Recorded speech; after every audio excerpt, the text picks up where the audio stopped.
ভূতের আতঙ্কে কাঁপছে বাঁকুড়া।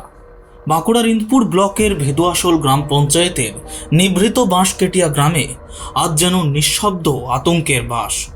সন্ধে হতেই জানলা বন্ধ হয়ে যাচ্ছে, ছেলেমেয়েরা খেলা থামিয়ে দৌড়ে ঢুকে পড়ছে ঘরের কোণে, আর বড়রা শ্বাস চেপে তাকিয়ে থাকছেন সেই একটি বাড়ির দিকে, যেখান থেকে মৃত্যু যেন তিনবার এসে তুলে নিয়ে গিয়েছে প্রাণ। 3 বছরে 3 মৃত্যু, তাও আবার একই পরিবারের। এই 3টি মৃত্যুর পর থেকে আতঙ্কে কাঁটা পুরো গ্রামে। ঘরবাড়ি ছেড়ে অন্য গ্রামে চলে গেছেন মৃতদের পরিবারের লোকজন।